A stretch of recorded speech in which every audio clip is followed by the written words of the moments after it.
যখন আল্লাহ পাক কাউকে ভালোবাসেন তখন জিবরাইল আলাইহিস সালামকে ডেকে নিয়ে আসেন, ডেকে নিয়ে এসে বলেন যে পৃথিবীতে অমুকের পুত্র অমুক, তাকে আমি ভালোবাসি, হে জিবরাইল তুমিও তাকে ভালোবাসো। এরপর জিবরাইল আলাইহিস সালাম তাকে ভালোবাসতে থাকেন এবং অন্যান্য মালায়েকাদেরকে ডেকে জিবরাইল আলাইহিস সালাম বলেন, আল্লাহ অমুককে ভালোবাসেন, আমিও তাকে ভালোবাসি, তোমরা সবাই তাকে ভালোবাসো। এরপর সমস্ত ফেরেশতারা তাকে ভালোবাসতে শুরু করে। এরপর ফেরেশতা মণ্ডলী পৃথিবীতে আসেন, এসে দুনিয়াবাসীকে উদ্দেশ্য করে বলেন যে অমুকের পুত্র অমুককে আল্লাহ ভালোবাসেন, জিবরাইল ভালোবাসে, আমরা ভালোবাসি, তোমরা সবাই তাকে ভালোবাসো। এরপর দুনিয়ার মানুষদের কাছে তার মর্যাদা বাড়িয়ে দেওয়া হয়, তার দিকে মানুষের মনকে ঘুরিয়ে দেওয়া হয় এবং তার প্রতি মানুষের ভালোবাসা সৃষ্টি করে দেওয়া হয়। আল্লাহ পাকের নূর যখন আপনার ভিতরে আসবে, ইনশাআল্লাহ দেখবেন আল্লাহ রাব্বুল আলামিন আপনার হাতে তার দ্বীনের পতাকা দিবেন ইনশাআল্লাহ আযজা ওয়া জাল।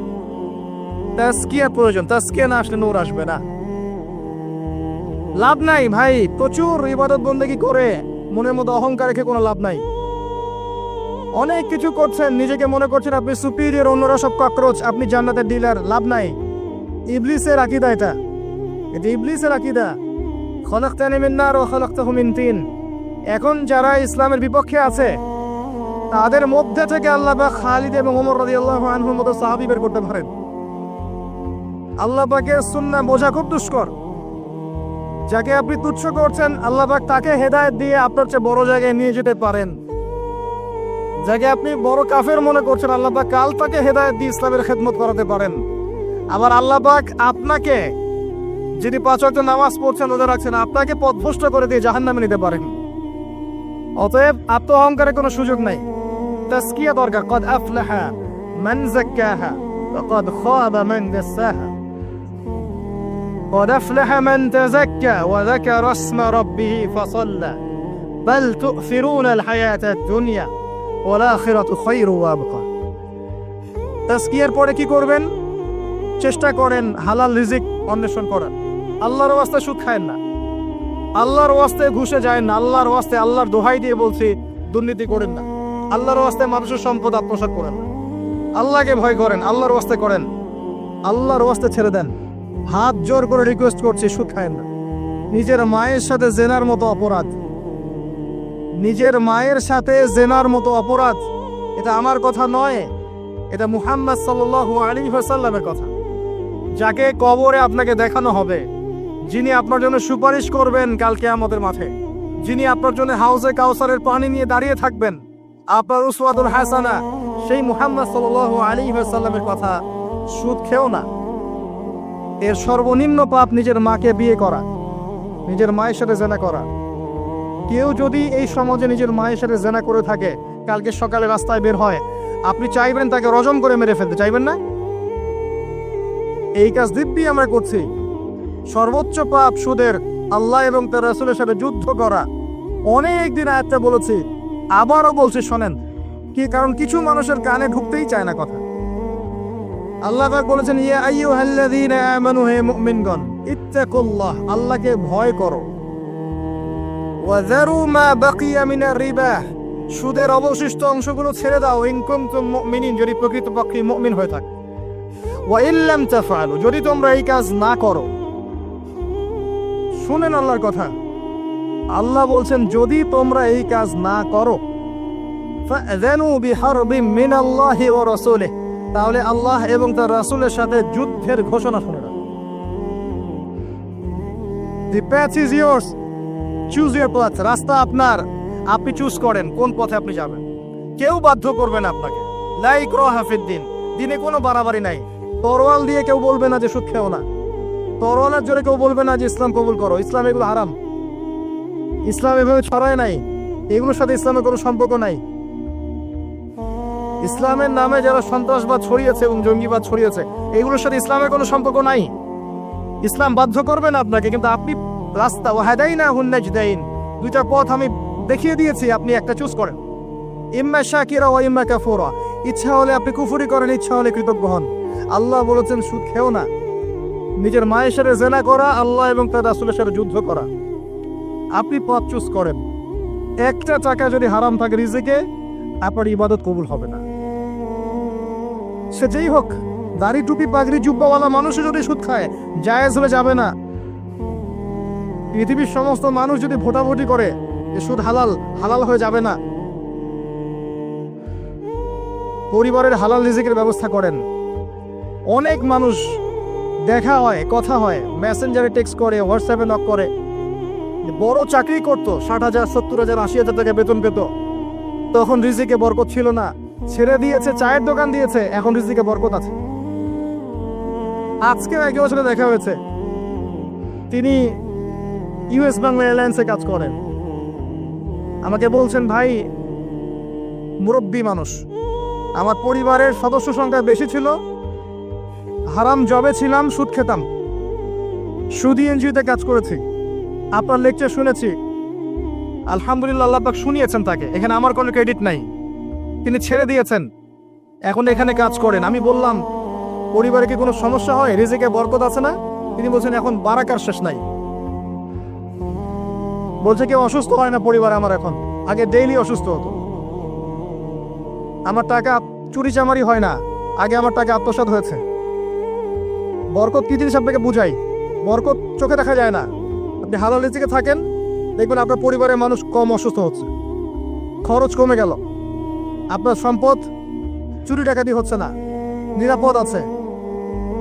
আপনি অল্প রিজিক আল্লাহ রহমত বরকত ঢেলে দিলেন, অল্প খেয়ে আপনি তৃপ্ত, মেডিসিনের খরচ নাই, অসুস্থতার খরচ নাই, আজে বাজে কোনো খরচ নাই, কারণ আপনি হালাম খাচ্ছেন না। বরকত চোখে দেখা যায় না, এটা বুঝতে হয়। আবার দেখবেন মাসে কোটি টাকা আর্ন করছেন, এই যে বড় একটা ক্যান্সার, এই যে কিডনি ড্যামেজ, এই যে ব্লাড চেঞ্জ করতে হচ্ছে, একটা রোগ শেষ হচ্ছে আরেকটা শুরু হচ্ছে, বাবার অসুখ, মায়ের হয় রিভার্সারি, সবই গায়েব। অদৃশ্য বিশ্বাসের নামে তো ইমান। তো বরকত রহমত কি দেখা যাবে? দেখা যাবে না। রূহ বা আত্মাকে দেখেছেন? আপনার শরীরে নাই। এইভাবেই আল্লাহ রহমত বরকতে বিশ্বাস করতে হবে। আল্লাহ পাক ইনশাআল্লাহ তাআলা আপনার হালাল অল্প রিজিকে বারাকা দিবেন ইনশাআল্লাহ। আল্লাহর ওয়াস্তে দুর্নীতি করেন না, আল্লাহর ওয়াস্তে করেন না। আমি বলি একটা হাদিস শোনাই, আমরা তো দায়িত্ব পেলে অনেক খুশি হই। রাসূলুল্লাহ সাল্লাল্লাহু আলাইহি ওয়াসাল্লাম বলেছিলেন, হে আবু যার, তুমি কখনো 2 জন ব্যক্তির দায়িত্ব নিতে যেও না। যদি 2 জন ব্যক্তির দায়িত্ব নাও, যেন তোমাকে ছুরিবিহীন জবাই করে ফেলা হয়েছে, কারণ প্রত্যেককে তার দায়িত্ব সম্পর্কে জিজ্ঞাসা করা হবে। আমরা তো খুশি হই। রাসূল সাল্লাল্লাহু আলাইহি ওয়াসাল্লাম বলেছেন, তোমরা কি জানো সবচেয়ে বড় মিসকিন কে? সবচেয়ে বড় মিসকিন কে? দরিদ্রকে? সাহাবীরা বলছেন, আমরা তো মনে করি যার কাছে অর্থ সম্পদ কম সেই বড় মিসকিন। আল্লাহ রাসূল বলছেন, ভুল। শোনো, সবচেয়ে বড় মিসকিন সেই ব্যক্তি যে ব্যক্তি পরকালে অনেক নেকি নিয়ে উঠবে, নামাজ, রোজা, হজ, যাকাত, ওমরা, হজের নেকি, বিশাল বিশাল নেকি। এরপরে সে দেখবে সামনে মানুষ দাঁড়িয়ে আছে, কারো গীবত করেছে, কাউকে তহমত দিয়েছে, কাউকে অপবাদ দিয়েছে, কারো টাকা চুরি করেছে, কাউকে অন্যায়ভাবে জুলুম করেছে, কাউকে পিটিয়েছে, কারো সম্পদ লুট করেছে ইত্যাদি। তখন আল্লাহ পাক বলবেন, শোধ করে দাও। কিভাবে শোধ করা হবে? ফেরেশতারা জিজ্ঞাসা করবেন, আল্লাহর পক্ষ থেকে হুকুম আসবে, এই ব্যক্তির নেকিগুলোকে ওদের আমল নামায় কনভার্ট করো, ওই শেয়ার ইট পাস করে দাও। ওটা আরো বড় টেকনোলজি হবে ইনশাআল্লাহ তাআলা। বলার সাথে সাথেই আপনার নেকি আমার নেকি দেখা যাবে চলে গেছে, নাউজুবিল্লাহ। এবার সব নেকি শেষ। এবার কি হবে? অর্ডার আসবে, তাদের গুনাহগুলোকে এই ব্যক্তির আমলনামায় চাপিয়ে দেওয়া হবে। এরপর আল্লাহ পাক বলবেন, ইকরা কিতাবাক, পড়ো তোমার কিতাব, ওয়া কাফা বিনাফসিকা আল-ইয়াওমা আলাইকা হাসিবা, আজকে তুমি তোমার হিসাব নেওয়ার জন্য যথেষ্ট। এই কিতাব আর ডান হাতে আসবে না, ঘুরে আসবে। ওয়া আম্মা মান উতিয়া কিতাবাহু বিশিমালিহি ফাসাউফা ইয়াদউ সুবুরা, তখন সে মউতকে ডাকতে থাকবে, হায় আজকে আমার একটা মৃত্যু দিয়ে কাজ হবে না, 1000টা মউত আমার দরকার। সুবহানাল্লাহ, ইন্না লিল্লাহ ওয়া ইন্না ইলাইহি রাজিউন। এই হচ্ছে তাদের পরিণতি যারা অন্যের সম্পদ আত্মসাৎ করে খাবে।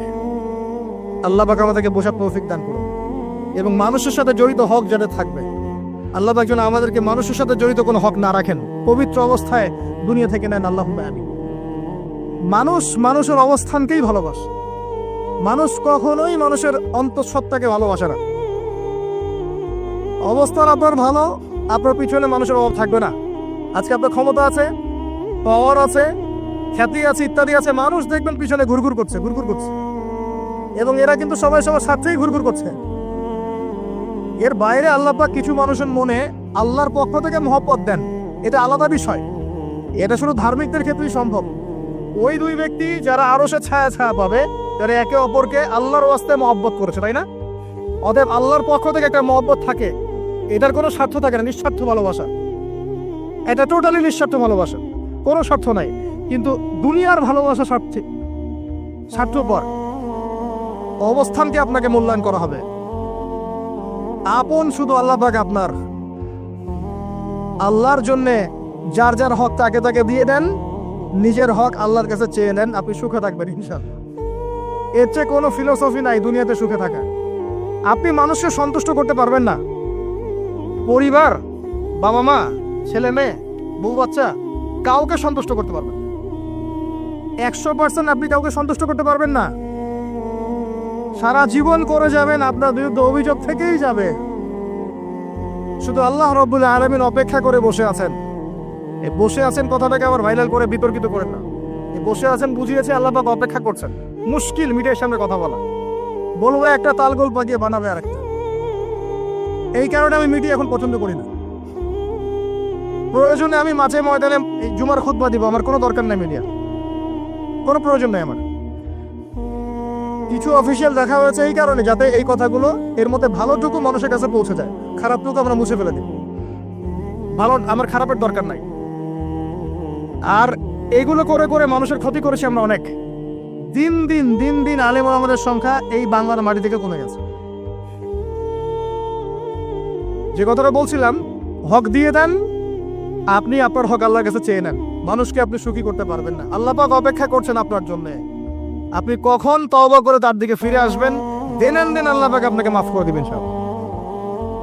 আল্লাহ পাক বলেছেন, শোনেন, ইল্লা মান তাবা, যে অনেক গুনাহ করেছে, শিরক করেছে, জিনা করেছে, মদ খেয়েছে, বেদাত করেছে, হারাম খেয়েছে, আল্লাহ পাকের অবাধ্য হয়েছে, নামাজ পড়ে নাই, যাকাত দেয় না, ইত্যাদি অনেক অন্যায় করেছে। একদিন তওবা করে ফিরে এসেছে, আল্লাহ পাক বলছেন ইল্লা মান তাবা, যে ব্যক্তি তওবা করে ফিরে আসলো, ওয়া আমানা, এবং ঈমান নিয়ে আসলো, ওয়া আমিলা আমালান সালিহান, এবং এখন থেকে সৎ আমল করা শুরু করলো, হোক সে নারী বা পুরুষ, যে কেউ, যে কোনো বয়সের, যে কোনো বর্ণের, যে কোনো ভাষার, যে কোনো দেশের, এগুলো কিচ্ছু যায় আসে না আল্লাহ পাকের। ইন্নাল্লাহা লা ইয়ানজুরু ইলা আজসামিকুম ওয়ালা ইলা সুওয়ারিকুম ওয়ালাকিন ইয়ানজুরু ইলা কুলুবিকুম ওয়া আমালিকুম। আল্লাহ পাক শুধু কলব দেখেন, আমল দেখেন, রক্ত মাংস বর্ণ এগুলো দেখেন না। আল্লাহ পাক ফিরে এসেছে, আমল, ঈমান এনেছে, আমল সালেহ করেছে। আল্লাহ পাক বলছে উলাইকা, এরাই তারা, ইউবাদদিলুল্লাহু সাইয়্যাতিহিম হাসানাত, এরাই সেই ব্যক্তি যাদের সমস্ত গুনাহকে আমি আল্লাহ নেকি দিয়ে পরিবর্তন করে দিব। আল্লাহ অপেক্ষা করছেন আপনার জন্য। আপনার কাছে আসার গল্পটা হোক আল্লাহর কাছে আসার, এই জেনার কাছে আসার গল্প দিয়ে কোনো লাভ নাই। আল্লাহ পাক যেটা বলেছেন, লা তাকরাবু জিনা, জিনার কাছেও যেও না। আপনি দেখবেন এখন বলা হচ্ছে জেনাটাই হচ্ছে কাছে আসার গল্প। আমি বলি শোনেন, নিমের ডাল দিয়ে দাঁত মাজেন, নিম গাছের ডাল আছে না, নিমের ডাল দিয়ে দাঁত মাজেন, এই পেস্ট ছেড়ে দেন, বয়কট করে ফেলেন, দেখবেন কয়দিন পর ক্ষমা চাবে যে ভুল হয়ে গেছে, আমরা এগুলা অ্যাড বানাবো না। আমরা যে নরম সরম মানুষ, কোনো ইনিশিয়েটিভ নিতে পারি না, এই জন্য চড়া হয়ে বসে থাকি। প্রতিটা সেক্টরেই দুর্নীতি চলছে। এটি কাছে আসার গল্পের নাম দিয়ে মানুষকে জেনা করাচ্ছে। যুবক যুবতী স্কুল লাইফ থেকে মাহরাম, গায়রে মাহরাম, এই গায়রে মাহরামের সাথে স্কুল লাইফ থেকে শুরু হয়। স্কুল লাইফে পড়ছে ক্লাস 8, 9, 10। ক্লাস 8, 9, 10 এর মেয়েরা, ছেলেরা এখন অ্যাডাল্ট। এরা এমন কিছু করে যা আপনার কল্পনাও নাই। এই বয়সেও তো সব পথ করা শেষ। এগুলোর সাক্ষী আপনারাই, আমার উপর আমাকে ভালো মন্দ বলেন না, এগুলোর সাক্ষী আপনারা নিজেরাই। নিজেদের ঘরগুলো দেখেন। আর সবচেয়ে বড় কথা হচ্ছে, ঘরের মানুষ কিন্তু কথা শোনে না। দেখবেন আপনি সারা দুনিয়ায় দিন কায়েম করে ফেলছেন, দিনটা আপনার ঘরটা হচ্ছে নূহ আলাইহিস সালামের মতো। দেখবেন বউ কথা শোনে না, স্বামী ছেলে কথা শোনে না। এটাই বাস্তবতা। কিন্তু নূহ আলাইহিস সালামের ঘটনা মনে নাই? 950 বছর দাওয়াত দিয়েছেন, শেষে গিয়ে বলেছিল রব্বি আন্নী মাগলুবুন ফান্তাসির, আল্লাহ আমি পরাজিত হয়ে গেছি, আমাকে সাহায্য করো, আমি আর পারছি না। আল্লাহ পাক আযাব নাজিল করে দিলেন। তিনি পার হয়ে গেলেন না, ছেলে পার হয় না। ছেলে বলে আমি পাহাড়ে উঠে যাব, পাহাড় আমাকে সেভ করবে। নূহ আলাইহিস সালাম বলছেন আজকে কেউ সেভ করতে পারবে না আল্লাহর আযাব থেকে।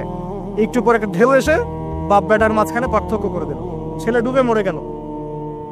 তার স্ত্রী পর্যন্ত ঈমান নিয়ে আসলো না। আল্লাহর কাছে হাত তুলে দোয়া করছেন, আল্লাহ আমার ছেলে, আমার আহাল, আমার পরিবার। আল্লাহ ধমক দিয়ে বলছেন যে লাইসা মিন আহলিক, সে তোমার পরিবারের কেউ না। দেখবেন আপনি মাশাআল্লাহ দিনদার, আপনার ভিতরে ইসলাম এস্টাবলিশ করা ডিফিকাল্ট। কারণ মানুষ এখন খুব ব্যক্তি সচেতন, নিজের মনে যা চাবে সেটাই করবে। আর আনুগত্যকে তারা দাসত্ব মনে করে। কথা বুঝেন, আনুগত্য করাকে দাসত্ব মনে করে। আমি দাসত্ব করবো কেন? আল্লাহ এবং তার রাসূল এবং স্বামী পরিবার কর্তাদের আনুগত্যটাকে তারা দাসত্ব মনে করে। অতএব সুখে থাকার মূল মন্ত্র এটাই আপনার, যার যার হক তাকে তাকে দিয়ে দেন, নিজের হক আল্লাহর কাছে চেয়ে নেন, আপনি সুখে থাকবেন ইনশাআল্লাহ। আল্লাহর জন্য বাঁচেন, আল্লাহর জন্য খান, আল্লাহর জন্য পড়েন, আল্লাহর জন্য দিন কায়েম করেন, আল্লাহর জন্য আপনি ইবাদত করেন, আল্লাহর জন্য মারা যান, ইনশাআল্লাহ আল্লাহ আপনাকে জান্নাত দিবেন। আর আল্লাহর কাছে আমরা সবাই একা একা ফিরে যাবো, ইন্না লিল্লাহি ওয়া ইন্না ইলাইহি রাজিউন। একা একা একজন একজন করে হিসাব দিবেন আল্লাহ পাক। তখন আমার সাথে কেউ থাকবে? আপনার সাথে কেউ থাকবে? ইন্তেকালের পরে 40টা দিন অপেক্ষা করেন না, মানুষ মনে রাখে? রাখবে না, কাউকে রাখবে না। এটাই দুনিয়ার বাস্তবতা। দুনিয়া বড় নিষ্ঠুর। আর এগুলোর বাস্তবতা আপনারা যত দিন যাবে তত দেখবেন, উপলব্ধি করবেন। একদম কাঁচালো ভেঙে যাবে ফ্রি মিক্সিং দিয়ে, হারাম রিজিক দিয়ে, আপনার এই যে অপসংস্কৃতি দিয়ে পরিবারের কাঠামোই ভেঙে যাবে, সমাজের কাঠামো ভেঙে যাবে। মানুষ দেখবেন আত্মহত্যা করে মারা যাবে বেশি বেশি। বাবার খোঁজ নিবে না সন্তান। কিয়ামতের আলামত আছেন, তাইলি দেলামে তুরাব্বাতুয়া, দাসী মনিককে জন্ম দিবে, মা বাবার সাথে দাস দাসীর মতো আচরণ করা হবে। টাকার জন্য, সম্পদের জন্য মানুষ ভাইকে হত্যা করবে, বোনকে হত্যা করবে, ছেলে বাবাকে হত্যা করবে, মাকে হত্যা করবে। এগুলো সব কিয়ামতের আলামতের হাদিস। এগুলো আপনি বাস্তবতা মিলিয়ে দেখেন, 100% মিলে যাবে। এগুলো চলছে এখন। এই জায়গায় আমি বলবো আত্মকেন্দ্রিক হন। একটা আয়াত শোনাচ্ছি আপনাকে, আমার খুব পছন্দের একটা আয়াত। এবং আল্লামা তাকি উসমানী নাম শুনেছেন? আমার জানা মতে বিশ্ব বরেণ্য আলেমদের একজন। তিনি একটা গোটা বই লিখেছেন, পুরা বইটাই একটা আয়াতের উপরে। বইটা পড়েন, আপনার কাছে মনে হবে বইটার প্রতিটা কথা আপনার জন্য লেখা হয়েছে। তাসকিয়া, আত্মশুদ্ধি, আত্মশুদ্ধি ও তাসাউফ। ওই বইয়ের প্রথমে টাইটেল, একটা হেডলাইন আয়াত আছে, ইয়া আইয়ুহাল্লাযীনা আমানু, হে মুমিনগণ, আলাইকুম আনফুসাকুম, নিজের নফসের খবর নেওয়া। নিজের নফসের খবর নাও, নিজে ঠিক হও। মান লা ইয়াদুররুকুম মান দাল্লা ইন ইহতাদাইতুম, যারা পথভ্রষ্ট হয়ে যাচ্ছে বা গেছে, এদের পথভ্রষ্টতা তোমাদের কোনো ক্ষতি করবে না যদি তোমরা হেদায়েতের উপর থাকো। এর চেয়ে বড় কোনো মেডিসিন নাই। এই আয়াতের মধ্যে সবকিছু আছে, আমাদের সমস্যা এবং আমাদের সলিউশন। আমাদের সমস্যা হচ্ছে আমরা পরের দিকে বেশি চোখ তুলি, আঙ্গুল থাকে, তোমার এটা ঠিক নাই, তোমার এটা ঠিক নাই, তোমার আকীদা ঠিক নাই, তোমার আমল ঠিক নাই, তোমার তাজকিয়া ঠিক নাই, তোমার রিজিক ঠিক নাই, ইত্যাদি ইত্যাদি। নিজের দিকে এতবার আঙ্গুল আমরা তুলি না। আমার আকীদা ঠিক আছে কিনা, আমার মানহাজ ঠিক আছে কিনা, আমার আমল বেদাতমুক্ত কিনা, আমার রিজিক ঠিক আছে কিনা, আমার পরিবার ঠিক আছে কিনা, আমার নফসে আত্মশুদ্ধি আছে কিনা, আমার ভিতরে হিংসা আছে কিনা, গীবত আছে কিনা, তোমর দেয় কিনা, অহংকার আছে কিনা, এগুলো আমাকে চিন্তা করতে হবে। আলাইকুম আনফুসাকুম, নিজের নফসের খবর নাও। এই নফস নিয়ে আল্লাহর কাছে যেতে হবে। এই একটা আয়াত যদি বুঝে আসে, আপনার প্রবলেম সলভ। এখানে সমস্যা হচ্ছে আমরা আগে মানুষের সংশোধন চাই, কিন্তু আল্লাহ বলছেন আগে নিজেকে সংশোধন করো। নিজে আগে সংশোধিত হও, একটা বাতি থেকে 1000টা বাতি জ্বলবে ইনশাআল্লাহ। আর নিজেকে সংশোধন করতে না বললে আমি বাতি জ্বালাতে পারবো না। তো ইভেন এখানে বসে আমি যে কথাগুলো বলছি বা বলবো বা বলা হয়, যারা বলে, তারা নিজেরা যদি সেগুলোর উপর আমল না করে, এই কথার কোনো তাসির হবে না আপনার উপরে। আপনি শুনবেন, এক কান দিয়ে ঢুকবে, আর এক কান দিয়ে বেরো যাবে, বাসায় গিয়ে ঘুমিয়ে যাবেন। এটা বাস্তবতা। রাসূলুল্লাহ শোনেন, রাসূলুল্লাহ সাল্লাল্লাহু আলাইহি ওয়াসাল্লামের দাওয়াতে এত হিউজ মানুষ ইসলাম কবুল করলো কেন বলেন তো? মূল কারণ কি জানেন? ইসলামের প্রতিটা বিষয়ের উপরে নবী সাল্লাল্লাহু আলাইহি ওয়াসাল্লাম নিজে আগে আমল করে দেখিয়েছেন। এই জন্য তার কথার মধ্যে নূর এবং তাসির এবং বারাকা এত বেশি ছিল যে মানুষের কলিজার মধ্যে কথাগুলো আঘাত করেছে, মানুষ পরিবর্তন হয়েছে। আর আমাদের টোটাল উল্টা। এইখানে বসবো বা এই ধরনের জায়গায় যারা বসি তাদের এক শ্রেণীর কথা বলছি, সবাই না। এখানে অনেক মানুষ আছেন যারা আল্লাহওয়ালা, এবং যারা বেশি ভাইরাল না, যারা তো সেলিব্রিটি না, রাতের বেলা তাজ্জুদ পড়ছেন, দেখেন কোন মাদ্রাসায় খেদমত করছেন, এমন কিছু করছেন যাদেরকে কেউ চেনে না আল্লাহ ছাড়া, তারা আল্লাহর কাছে সেলিব্রিটি। এখানে টোটালি উল্টা, আমরা বলি যেটা সেটা নিজেরা করি না, আর সেটা করি যা বলি না। আমি আপনাদেরকে বলি, আমি যা জানি তার 30-40% আমি আপনাদেরকে বলতে পারি না, ভয়ে বলি না। আর আমি যা বলি তার 100%-এর মনে হয় 50-60-70% আমি করতে পারি। নিজেদেরকে নিয়ে শঙ্কিত আমরা যে কি হবে। তো এই আয়াতের উপর আমল ছাড়া আমাদের কোনো গতি নাই। ইয়া আইয়ুহাল্লাযীনা আমানু, হে মুমিনগণ, আলাইকুম আনফুসাকুম, নিজের নফসের খবর নাও। লা ইয়াদুররুকুম মান দাল্লা ইন ইহতাদাতুম, তোমরা যদি হেদায়েত প্রাপ্ত হয়ে থাকো, ওদের পথভ্রষ্টতা তোমাকে ক্ষতি করবে না। ইসলামের শত্রুদের কথা বাদ দেন, আগে নিজেকে ঠিক করেন, নিজে থেকে ঠিক করেন। নিজেরা নামাজি হন আল্লাহর ওয়াস্তে, আল্লাহর ওয়াস্তে হালাল খান, পরিবার ঠিক করেন, জ্ঞান অর্জন করেন, আল্লাহর ওয়াস্তে দিনের কোনো খেদমতের চেষ্টা করেন, আপনার জানমাল সময় শ্রম দিয়ে আল্লাহর ওয়াস্তে কিছু করেন, দেশকে কিছু দেন, রাষ্ট্রকে কিছু ভালো কিছু দেন, উম্মাকে কিছু ভালো কিছু দেন, আপনার প্রতিভা দিয়ে মানুষের কল্যাণ করেন, মানবতার কোনো খেদমত করেন। এত বেশি আবেগ ভালো না, ভালোবাসা ভালো জিনিস, অতিরিক্ত আবেগ ভালো না। আল্লাহ পাক আমাদেরকে বাস্তবতা বোঝার তৌফিক দান করুন।